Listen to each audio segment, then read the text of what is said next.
नमस्कार दोस्तों, स्वागत है आप सभी का मेरे channel tales with the mission पे, जहाँ पर हम लोग बात करते हैं भारतीय संस्कृति, ज्ञान, इतिहास, पौराणिक कथाओं, मान्यताओं, इनसे जुड़ी हुई तमाम कहानियों के बारे में। और आज की कहानी है होली के बारे में। सर्वप्रथम आप सभी को होली के इस त्यौहार की हार्दिक शुभकामनाएं। आप सभी के लिए ईश्वर से यही प्रार्थना है कि ये होली का त्यौहार आप सबके जीवन में रंग, उमंग, तरंग भर दे, आप सभी के जीवन में खुशहाली भर दे। तो होली की दो कहानियां मिलती हैं। सबसे पहली होलिका दहन की और दूसरी धुलेंडी की, यानी कि अबीर गुलाल की, जिसपे हम अबीर गुलाल खेलते हैं, रंग उड़ाते हैं, गुलाल लगाते हैं और होली इस प्रकार से हम सेलिब्रेट करते हैं, हम इस प्रकार से मनाते हैं। तो सबसे पहली कहानी होलिका दहन की। तो होलिका दहन का आखिर क्या है कहानी? क्यों हम होलिका दहन करते हैं? क्यों हम लकड़ियाँ जलाते हैं? क्यों हम होली को जलाते हैं? इसके पीछे क्या मान्यता है? तो चलिए सबसे पहले चलते हैं इसका व्यवहारिक पक्ष, यानी कि आखिर इसको किया क्यों जाता है, इसका साइंटिफिक रीज़न क्या है। देखिए, सबसे पहले क्या होता है, जैसे अब हम लोग नए मौसम की ओर आ रहे हैं, बसंत की ओर आ रहे हैं, यानी कि नए पत्ते, नया एटमॉस्फेयर, एक नई तरंगों की ओर, तो उसमें हम क्या करते हैं, जितना भी पुराना बचा हुआ कचरा है, जो भी बचे हुए मटेरियल से, चाहे लकड़ी हो, इन तमाम चीज़ों को हम जला करके यह एक प्रतीक देते हैं कि अब तुम्हारा समय जा रहा है और एक नया समय आ रहा है जिसमें हम नई चीज़ें करेंगे, जिसमें हम नए त्योहारों का स्वागत करेंगे, नई उमंगों का स्वागत करेंगे। अब चलते हैं इसकी पौराणिक कहानी। क्या है इसकी पौराणिक कहानी? दरअसल एक बार विष्णु पुराण में ऐसा मिलता है कि एक बार प्रहलाद के पिता हिरण्यकशिपु ने उन्हें मारने के तमाम प्रयास करे। कभी तलवार से कटवाया, कभी पानी में फेंक दिया, कभी ऊंचाई से फेंक दिया, लेकिन हर प्रयास विफल हो गए। किसी न किसी तरह से भगवान श्रीहरि की इच्छा से, चूंकि उनकी प्रार्थना करते थे निरंतर प्रहलाद, वो बच जाते थे। तो इन्होंने इस बार निश्चय किया कि उनकी बहन सिमिका के द्वारा वध किया जाएगा प्रहलाद का। चूंकि सिमिका को यह वरदान प्राप्त था कि वो उसे अग्नि कभी जला नहीं सकती।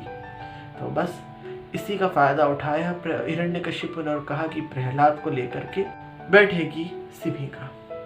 बस आया वो दिन, सिमिका प्रहलाद को गोद में लेकर बैठी लकड़ी की चिता पर। लकड़ी की चिता जल गई, सिमिका जल गई, लेकिन श्रीहरि की इच्छा से प्रहलाद नहीं जल सका।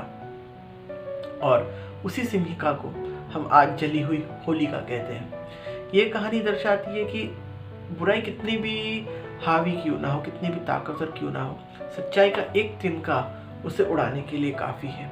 सच्चाई की सिर्फ एक लौ उसे जलाने के लिए काफ़ी है।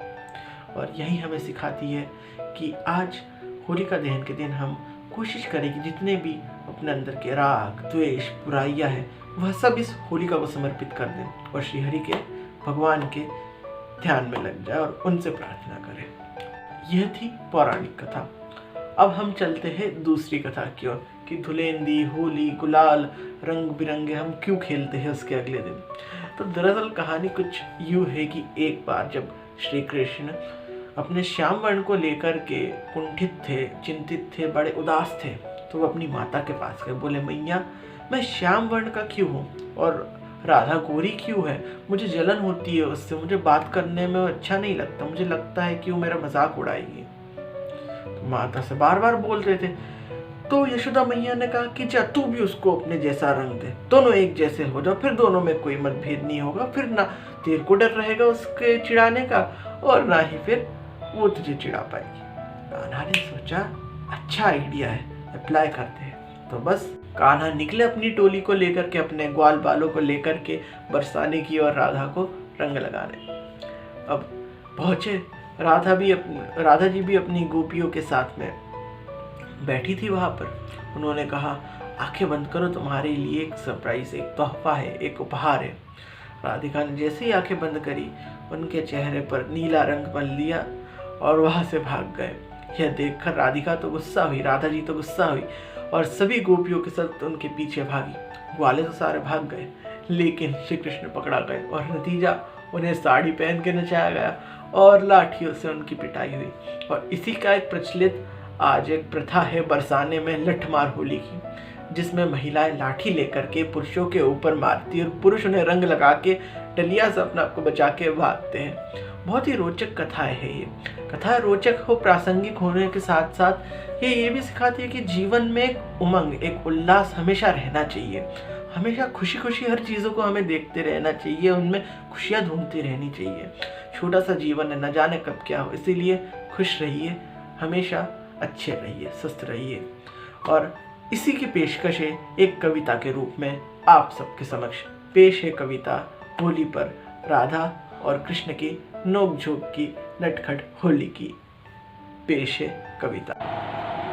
कान्हा बोले मैया से मैं श्याम वर्ण क्यों राधा गोरी, मैया बोली कान्हा से जा रंग दे तू राधा की चोली, दोनों बन जाओ एक समान किसी में रहे न कोई मान। कान्हा निकले टोली लेकर नंद गांव से बरसाने को, राधा बैठी जमुना तीरे राग मारवा को गाने को, बैठी थी संगो पिया कर रही थी हंसी ठिठोली, कान्हा पहुँचे बोले उनसे कैसी हो तुम राधा गोरी, राधा बोली ठीक हूँ कहो किस काम से आए हो, श्याम वर्ण लेकर के अपना क्या बतलाने आए हो। कान्हा बोले एक उपहार है तुमको दिखलाने को, नेत्र करो बन सोचो मैं क्या लाया हूँ इठलाने को, नेत्र करे जब बन राधा ने, कान्हा ने फिर मला गुलाल, हंसी गोपिया ग्वाले देख राधा को गुस्से से लाल। भागे कान्हा लेकर अपने मस्तानों की टोली, भागे उनके पीछे पीछे राधा और गोपी की टोली, ग्वाले सारे भाग गए फिर धरा गए नंदलाल, आगे देखो फिर उनके साथ में क्या हुआ कमाल, पहना के साड़ी नचवाया करी लाठियों से धुलाई, आई आई आई देखो आई होली आई।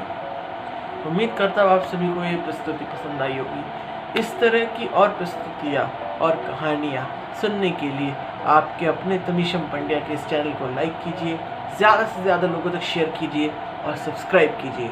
और मैं आपसे मिलता हूँ ऐसी ही किसी कहानी के साथ, किसी अगले अंक में, किसी अगले वीडियो में, किसी अगले व्याख्यान में, कहानी में। तब तक के लिए आप सभी को नमस्कार, जय श्री कृष्ण, राधे राधे।